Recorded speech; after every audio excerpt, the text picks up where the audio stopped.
guys, welcome back to my channel. It's your Sejal here and I hope you all are doing great. And मैं काफ़ी days बाद आज vlog post करने वाली हूँ because time ही नहीं मिलता है वीडियो शूट करने का एंड ऑल. इतने सारे सिलेबस हैं जो मुझे कंप्लीट करना है एंड पेंडिंग लेक्चर्स अभी तक मेरे भरे पड़े हुए हैं LRDI में. समझ ही नहीं आ रहा है मैं कब शूट करूँ कब नहीं, तो एक ही दिन टाइम निकाल के करना पड़ता है. तो जैसा कि आप सबको पता है कि नवंबर के 30 नवंबर को कैट का एग्ज़ाम है and only 5 months are left for CAT 2025. Only 5 months. मुझे डर लग रहा है, टेंशन हो रही है. सो मैंने एक स्ट्रैटेजी बनाया है, 5 months स्ट्रैटेजी, जो मैं आपके साथ शेयर करने वाली हूँ. ठीक है, क्योंकि बस 5 months ही बचे हैं और हर दिन अब इम्पॉर्टेंट है, एक एक डे. तो चलिए देखते हैं मैंने जुलाई, अगस्त, सितंबर, अक्टूबर एंड नवंबर का क्या स्ट्रैटेजी बनाया है. ठीक है, सेक्शन वाइज, मंथ वाइज सब कुछ शेयर करने वाली हूँ. आई होप अगर आप भी कैट का प्रिपरेशन कर रहे हो तो आपको भी ये काफ़ी हेल्प करेगा. आप अच्छे से चीज़ को समझना एंड अगर कुछ भी प्रॉब्लम हो तो आप फील फ्री टू कमेंट. आपको कुछ भी इशू हो, कुछ भी लगे कि हाँ जो भी प्रॉब्लम आप फेस कर रहे हो अपनी जर्नी में, तो आप शेयर ज़रूर कर सकते हो. और मेरे डिस्क्रिप्शन में मेरी इंस्टा हैंडल भी डाली हुई है, तो आप वहाँ पे भी मुझे कनेक्ट कर सकते हो. तो मैं वहाँ पे आपको रिप्लाई ज़रूर करूँगी. ओके, सो देखते हैं क्या है मेरा स्ट्रैटेजी. Let's get started.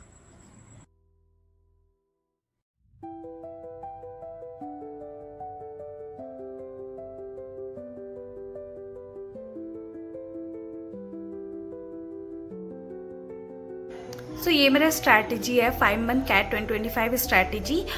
तो मेरा गोल यही रहेगा कि मैं अपना कॉन्सेप्ट क्लियर करूँ, इम्प्रूव करूँ स्पीड को और क्रैक कैट 2025. सो बेसिकली मैंने फर्स्ट ऑफ ऑल यहाँ पे जून, जुलाई एंड अगस्त का लिख के रखा है. सो मैं आपको एक 1 by 1 बता देती हूँ, फिर बाद में मैं सितंबर और अक्टूबर का भी इस साइड आप राइट साइड देख रहे हैं, वो मैंने अभी पूरा लिखा नहीं है. तो फर्स्ट मैं आपको ये एक्सप्लेन कर देती हूँ, फिर मैं इधर जाऊँगी. तो जून से लेकर अगस्त तक का मेरा मेन गोल है सिलेबस कंप्लीट करना and strong foundation banana. Arithmetic तो मैंने कंप्लीट कर लिया है, आई मीन सिलेबस मैंने ऑलरेडी कंप्लीट कर चुकी हूँ, बट मुझे प्रैक्टिस करनी है और साथ साथ में अलजेब्रा की क्लासेस भी चल रहे हैं. सो पॉइंट के लिए हर वीक एक topic test, revise formula weekly, रोज़ 10 to 15 क्वेश्चन प्रैक्टिस करूँगी. वीक एंड में एक टॉपिक टेस्ट प्लस रिविज़न मुझे करना है. एंड सो आते हैं VARC की ओर. तो VARC में डेली एक RC सेट करना है, फिर practice para jumble and para summary और रीड एडिटोरियल्स में मैं द हिंदू कभी कभार पढ़ती हूँ और एओन एसेज में भी आर्टिकल्स में पढ़ती हूँ. और एक मैं जहाँ से कोचिंग ले रही हूँ वहाँ पे एक टेलीग्राम ग्रुप है मैम का, जो मेरी VARC की मैम है. तो उन्होंने वहाँ पे बहुत सारे स्टूडेंट और वो भी बहुत सारे मतलब आर्टिकल शेयर करते हैं ग्रुप में, तो वहाँ से भी काफ़ी हेल्प हो जाता है.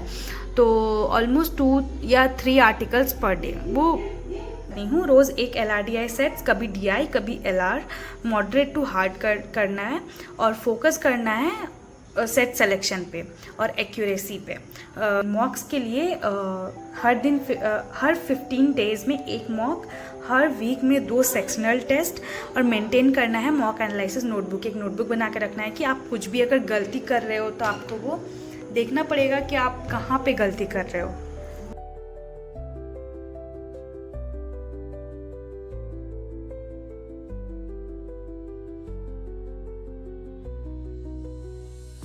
तो फाइनली मैंने सितंबर अक्टूबर का भी लिख लिया है, तो मैं ये आपको बताने वाली हूँ कि मेरा इसका क्या प्लान है. बट मैं आपको बताना चाहूँगी कि मैंने यहाँ पे ना जून, जुलाई एंड अगस्त लिख के रखा है, बट जून तो ऑलरेडी ख़त्म हो चुका है. सो ये जून को मुझे काटना होगा. पता नहीं मैं क्या सोच रही थी, इधर मैं 5 months भी बोल रही हूँ एंड जून भी लिख के रखी हूँ. सो पीछे का मैंने जितना जून बोला है उसके लिए मैं माफ़ी चाहूँगी.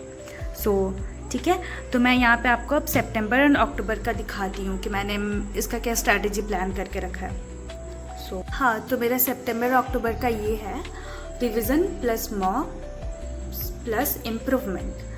ठीक है, तो अब सिलेबस तो ऑलमोस्ट कवर हो चुका होगा तब तक. तो सितंबर और अक्टूबर का फोकस होगा रिवीजन और मॉक्स पे.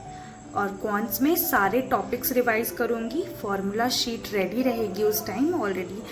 मैं फिर वीक टॉपिक, मेरा जो भी वीक टॉपिक्स रहेगा जैसे ज्योमेट्री हो गया उनको डेली 30 मिनट्स दूंगी, या फिर कुछ भी टॉपिक हो गया।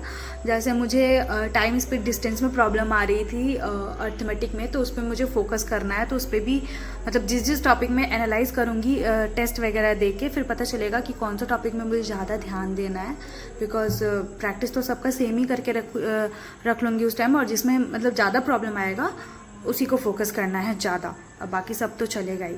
फिर आती हूँ VARC की तरफ। तो increase RC to 2 set per day, तो 2 सेट RC के डेली सॉल्व करने हैं। And time bound parajumble and summaries, time bound बना के रखूँगी कि मुझे कितने टाइम पे वो कंप्लीट करना है, उसका मैं एनालाइज करूँगी कि मैं जल्दी कर पा रही हूँ कि नहीं, ज़्यादा टाइम तो नहीं लग रहा है। एंड एक्यूरेसी और कॉम्प्रिहेंशन दोनों पे फोकस करना है। ओके, तो VARC also done. And LRDI पे अब डेली मिक्स्ड सेट्स करूँगी, क्योंकि अगर एक पे अगर फोकस करके रहूँगी तो काफ़ी प्रॉब्लम होगा, इसलिए मुझे मिक्स करके करना होगा। ओके, फिर टाइम लिमिट में सॉल्व करने की प्रैक्टिस भी रहेगी, और हर मॉक के बाद LRDI का एनालिसिस ज़रूर करूँगी। और मॉक्स पे आते हैं, तो 1 मॉक हर वीक में, एक full mock, 3-4 sectional tests weekly. So ये रहा मेरा जुलाई, अगस्त, सितंबर, अक्टूबर। सो ये मेरा 4 मंथ्स का है। और नवंबर में तो अब कोई सिलेबस का कुछ भी नहीं, तो पूरा का पूरा ध्यान रहेगा इस पे, प्रैक्टिस पे, रिवीजन पे, मॉक्स पे, सो ऑल। तो अभी मैं नवंबर का भी लिख के आपको बताती हूँ कि उसमें मुझे कौन कौन से किस चीज़ पे फोकस करना है। सो चलते हैं नवंबर की ओर।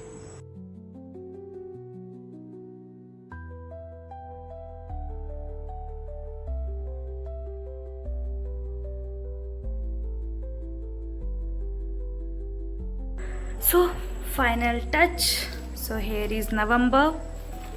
सो यहाँ पे हमारा जुलाई एंड अगस्त हो चुका है, सितंबर अक्टूबर हो चुका है। अब लास्ट मंथ नवंबर की ओर आते हैं।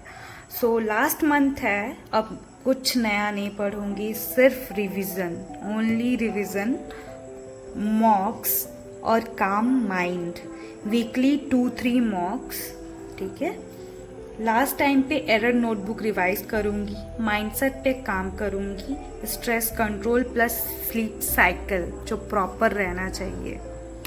एंड कॉन्फिडेंस बिल्ड करना अब सबसे इम्पॉर्टेंट पार्ट है। सो उस टाइम पे कॉन्फिडेंस बिल्ड करना होगा, अभी से ही करना होगा, बट उस टाइम पे मेन फोकस रहेगा क्योंकि कोई भी नया चीज़ मुझे नहीं करना है, कोई भी नया टॉपिक नहीं लाना है। बिकॉज अगर नया लाऊंगी तो सब बर्बाद हो जाएगा, बिकॉज वो लास्ट मंथ है, जितना पढ़ा है उस पर मुझे फोकस करना है। एंड रूल्स जो मैं फॉलो करूँगी, हर दिन कुछ ना कुछ ज़रूर पढ़ना है। इवन इफ 30 मिनट्स, अगर मैं 30 मिनट्स भी पढ़ रही हूँ तो मुझे कुछ ना कुछ ज़रूर पढ़ना है उस दिन। No 0% day, do something daily. Next one, second one is weekly review of progress.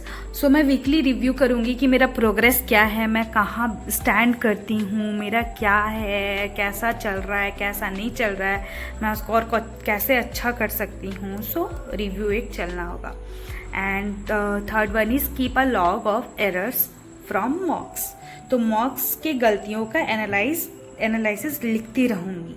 And फिर mental health and break are important too. So break भी ज़रूरी है, बर्नआउट अवॉइड करना है, ज़्यादा भसड़ नहीं मचानी है, आराम से करना है सब कुछ। And last one is consistency. तो कंसिस्टेंस रहना ही है, ठीक है, वो की है। सो फाइनली ये भी हो गया है मेरा। So you don't need to be perfect, just consistent, each day adds up, your B school call is loading. So here is IM is loading. Hope so. So finally strategy completed. मैंने 5 month strategy पूरा आपको बता दिया है कि मेरा क्या है। आई होप अगर आप भी कैट के लिए प्रिपेयर कर रहे हो तो आपको ये स्ट्रैटेजी ज़रूर काम आएगी। और आपको कुछ भी इशू होता है तो जैसे कि मैंने आपको स्टार्टिंग में ही बताया था कि आप मुझे ज़रूर इंस्टा में फॉलो करना, वहाँ कनेक्ट करना, मैसेज कर सकते हो और आप कमेंट भी कर सकते हो, आपको कुछ भी इशू होती है तो किसी भी चीज़ को लेके। एंड बस आज के लिए इतना ही था। और एक बात, सबसे इम्पोर्टेंट बात याद रखना, टेंशन लेने की कोई ज़रूरत नहीं है। 5 मंथ से आराम से पढ़ो, बट इसका मतलब ये नहीं कि एकदम आराम से पढ़ो। हाँ, रोज़ पढ़ना है एंड जो भी पढ़ रहे हो आप लोग उसको रिवाइज तो डेफिनेटली करना है, ठीक है।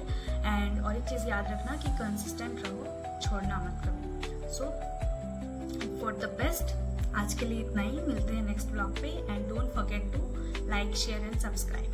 सी यू।